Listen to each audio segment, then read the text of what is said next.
One thing about me, I love a fresh start. I love Mondays, I love new months, and of course, I love the ultimate fresh start of all, a brand new year. But before we dive into the next year, I always feel like it's so important and such a good use of time to look backwards on the year that we've just completed with curiosity and compassion so that we can take those important lessons and insights with us as we move on. In this episode of Reimagining Ambition, we're talking about reflection and rituals to celebrate our 2023 and move us into 2024.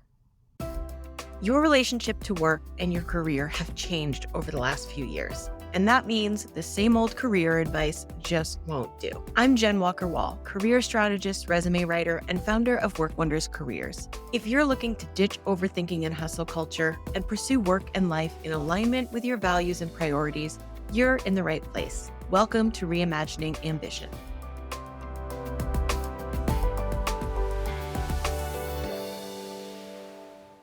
Welcome back to Reimagining Ambition. I am your host, Jen Walker-Wall, and I'm going to be honest. I'm considering 2023 for me a flop era. So I am really excited to turn the page. This was one of the hardest years ever to do the job that I have.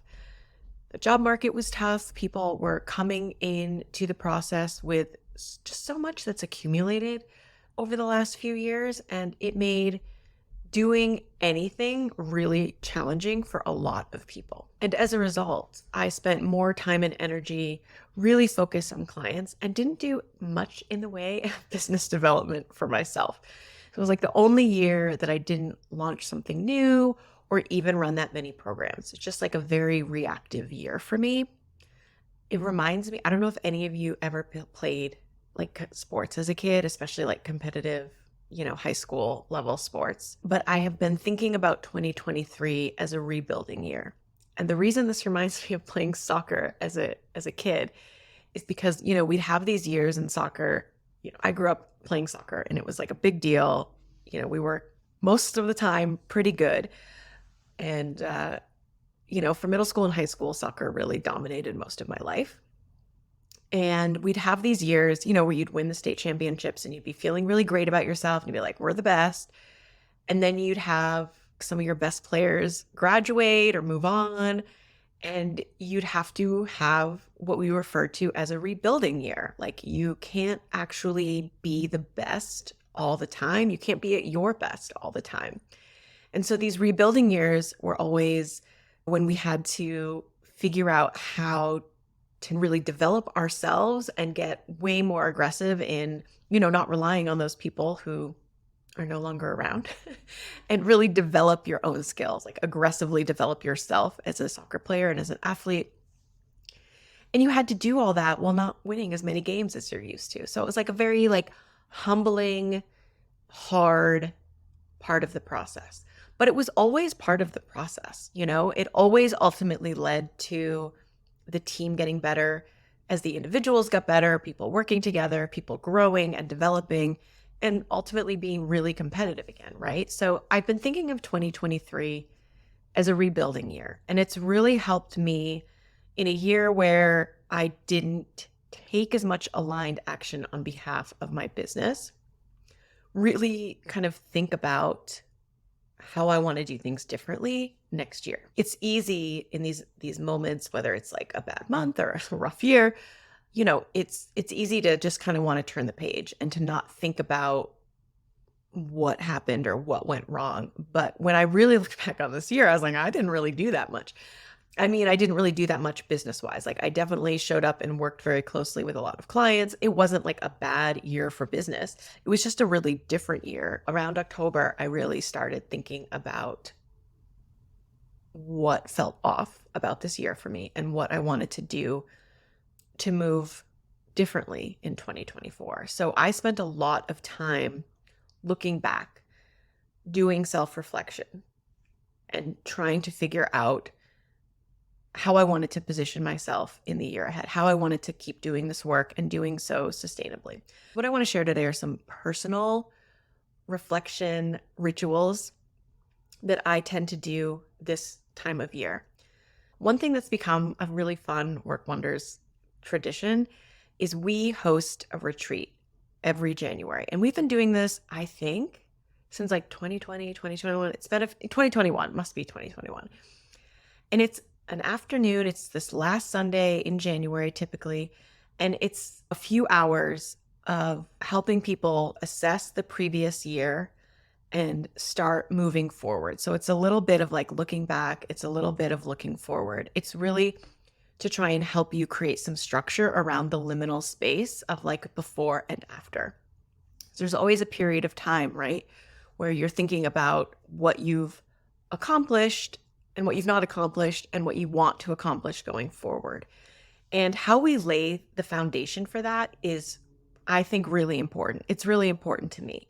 And it's so much fun and it's so warm and it's so encouraging to do it in a small group where people share that same energy of wanting to move forward and accomplish things, not at the cost of their health, their well-being, or their relationships, but thoughtfully and intentionally. So if that sounds like something you're interested in, please come on over to our event page. We would love to have you join us. We also have an early bird discount. So grab your ticket soon so you can get the discount. It's always like a fun, warm, gentle way to kind of, again, take up that liminal space between before and after. This is just to give you a little sense of how I approach this. If you have other ideas, if you have other rituals, I would love to hear them.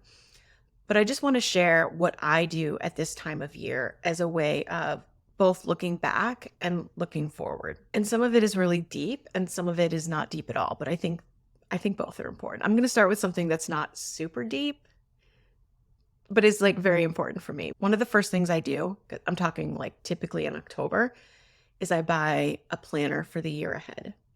Now, my go-to daily planner is the Chani Nichols astrology planner. I love that. October of 2022 is when I first purchased it. So it was the first year she offered it, and I knew I'm a big fan of hers, and I knew that I wanted to grab that planner while it was available. And I really, really enjoyed it, using it this year.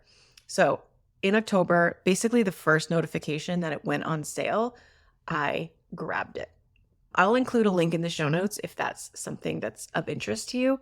I highly recommend checking it out if you are into astrology at all. I think it's like a really beautiful, fun planner. So I highly recommend it. In previous years, I've used things like Power Sheets. I'm not using Power Sheets this year. I feel kind of conflicted about it, but truthfully, there's too many good planners out there. And what I like about the Chinese one is it's really like a daily work planner. Power Sheets is more of a goal planner, if you will. And I actually purchased another goal planner this year that I'll include in the show notes. Now, buying these things is easy. They're both made like independently from small creators. So I love to spend my money that way. I know buying a planner isn't going to change the world, but there's something about, especially if you've had a hard year, just like the visual. I've had my 2024 planner basically on my desk since I bought it. And just the reminder that hey, a fresh start is coming. This will end, this year will pass. You can totally turn the page and it'll happen sooner than you think. I just really appreciate that in a hard year. I get really excited just for the prospect of a new year. It's probably like a mirage of control. I'm talking this through. I'm like, yes, I feel like I can control the new year more than the year that's actually happening. There is something exciting about a period where you get to envision and dream and plot and plan. I mean, obviously that's better than the execution. The execution's always going to be hard, but there's something about buying those planners, especially in October when they first go on sale, where you can just be like, yes, I'm so excited and I'm going to spend some time really thinking about what I want in the future. So buying those planners and buying them early is a ritual of mine. Another thing that I do is I do this time audit where I look back on my calendar for, in this case, 2023. I look at my planner and I really try to assess how I spend my time. So a little time audit where you're looking back on your calendar and you're looking back on your planner just to kind of, even to jog your memory. Like you might have done things. In fact, you almost certainly did things you don't remember. And you might want to see, like, oh, I don't want to do that again. Or, oh, actually, I really enjoyed that. I want to make sure. So, a retrospective of however you track your time or your work, I think can be really helpful because looking at that in black and white, you can be like, how do I feel about that? Do I have it all, or I see what I missed? It's kind of like when I'm talking to clients about their job search and they're not having the kind of interviews that they are expecting or that we would like to see. And you can see, oh, you haven't actually applied for that many jobs, right? And so sometimes that happens. That happens for a whole lot of reasons. But you have to make sure that the inputs are there. Another thing that's really helpful for me and that I start doing pretty early is a really thorough decluttering, getting rid of things, consolidating, going through paperwork, going through clothes, going through things in the house that like need to be replaced and getting rid of like what's not working is both like logistically, practically, and energetically really important. I don't know what it is, but there's something about as I buy, holiday gifts for people in my family, I'm just as stuff accumulates in my house, I become so aware of like what is in my house that it becomes a really natural time of year for me to be like, that's got to go, that's got to go, that's not working, that's not working. And I think it just can help change the energy, kind of another way to like embody, right? A physical fresh start. You can just like move stuff around or get rid of stuff. It's not always the funnest part, but thankfully I've done it long enough that what I get rid of is pretty minimal compared to what I used to get rid of. So if it's your first year decluttering, it might be a doozy, but I think once you kind of have less stuff, you'll come to enjoy the process and it'll get a lot easier. Another thing that I do, another ritual I have is I block off all my planned PTO for 2024. I always go ahead and plan that out. Like not every single day that I'll take off, but like any planned vacation, the holidays. I do a 2-week sabbatical in August every year. I take the last 2 weeks off. My sister's getting married next year, so I'll take time off for that. And again, it's like something to look forward to. And it helps, me put my life back into a planning process that work often tends to dominate. So a lot of my planning is about work and managing a business, but it's also about like how to do that in a way where I get to be healthy and happy. And that means not working all the time. It means figuring out what other priorities, learning priorities or growth opportunities exist. And taking PTO is really like how those other aspects of my life manifest. Something I did this year that was very different for me. This is not something that's been a part of my process maybe ever, is I used tarot cards for self-reflection and assessment and for insight and wisdom on the year ahead. Now, I paired this with a lot of journaling. So the journaling part isn't new. I always spend a lot of time thinking about what I'm willing to leave behind and what I want to bring in. But this year I did a couple of tarot card spreads that were really, really helpful, very insightful, and it really shifted everything for me, if I'm being honest. Like I'll talk more about that, I think in another episode, maybe next month, but I think you'll start to see some tarot inspired work from me. I pulled cards, did a spread, and journaled about it. And it gave me so much clarity about how to move forward in challenging circumstances, how to move forward with clients who are engaging with challenging circumstances, and like how I want to hold myself in these moments where like the work that everyone's doing is important and also challenging. Obviously, I bought a new journal for this because none of the other notebooks I own would do.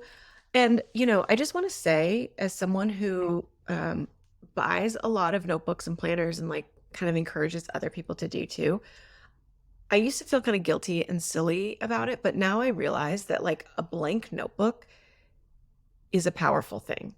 It is a way of starting over. It is a way of giving yourself a fresh start. It is a way of finding some peace and solitude and agency when you're doing hard things in hard times.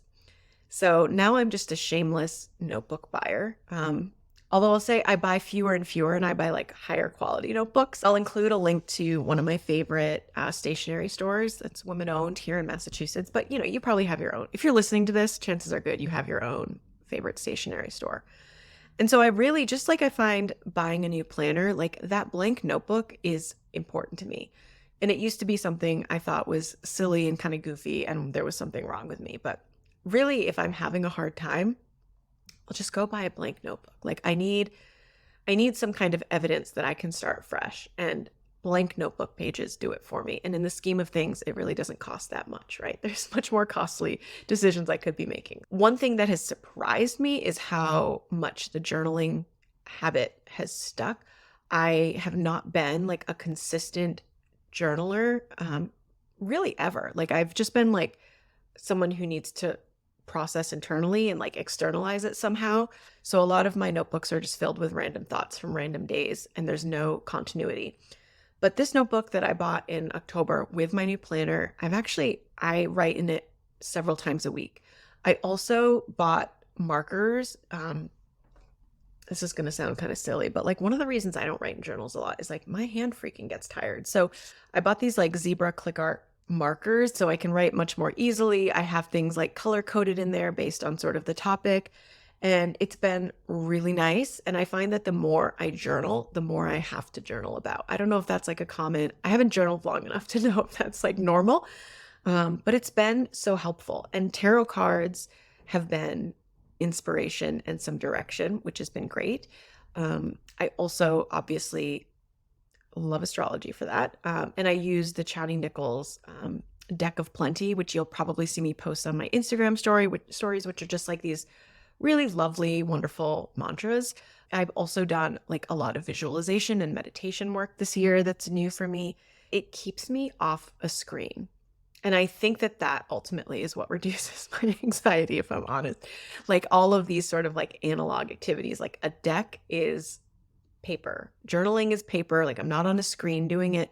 Sometimes I'm using my phone for, the sound or audio or whatever for the meditation I'm doing, but it really gets me off my screens. Like I'm not looking at a screen the whole time. I'll just say spending less time on my phone, having a regular reflection practice. It's been very powerful and effective to just like really hold space and make meaning of that. And it reminds me, as I'm saying this, like it's kind of a parallel with what I've seen in my clients for the last few years, or what I've seen in my clients this year.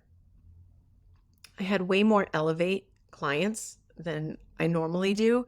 And if you don't know, Elevate is like my highest commitment career transition package where we do the exploration of like what you might consider and walk you through our process for that, as well as like repositioning all of your, your resume, your cover letter, your LinkedIn, all of that, for a different direction in your career.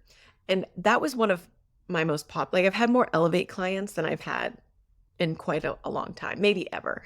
And what a lot of those people were bringing were really big questions around navigating work.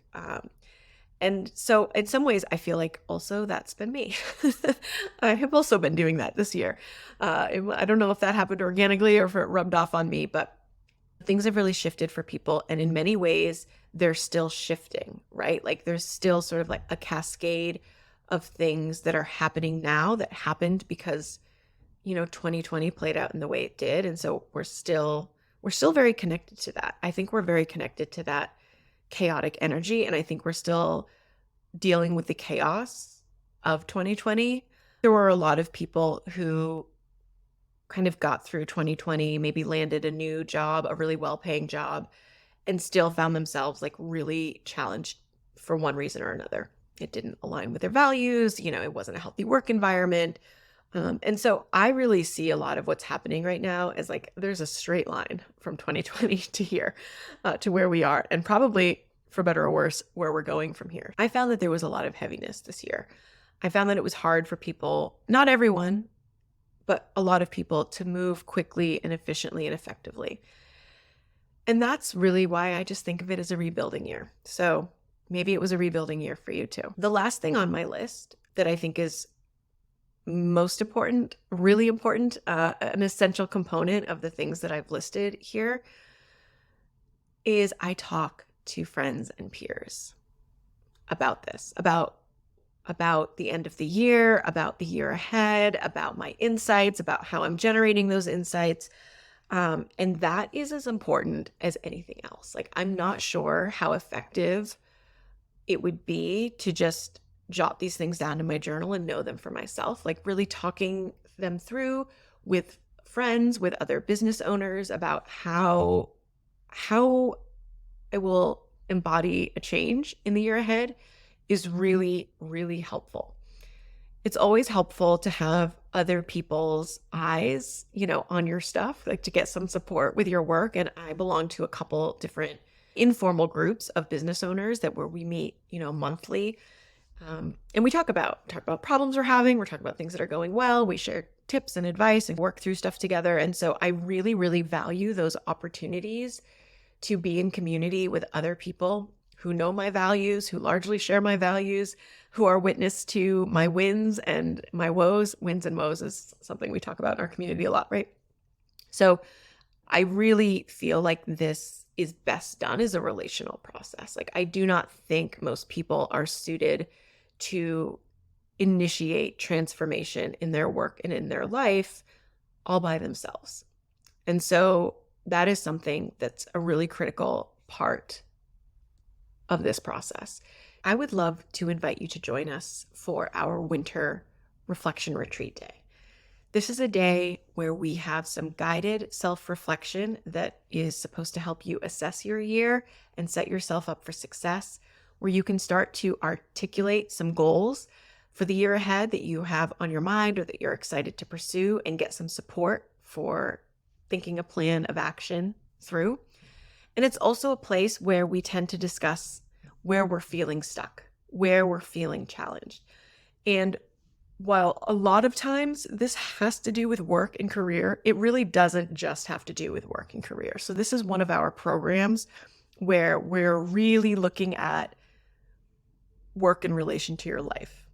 And so if you have work goals, or you have goals about better work-life balance, or better sort of optimizing your time and energy outside of work, we really focus very holistically on how to set yourself up for success, how to figure out what you want, what you need, how to make those changes, whether they're big or small, and sometimes they're smaller than you think, and how to do so by leveraging support and resources so that you can avoid overthinking and unnecessary stress and burnout. I will include a link to our events page. We would love to have you join us in January at our winter reflection retreat.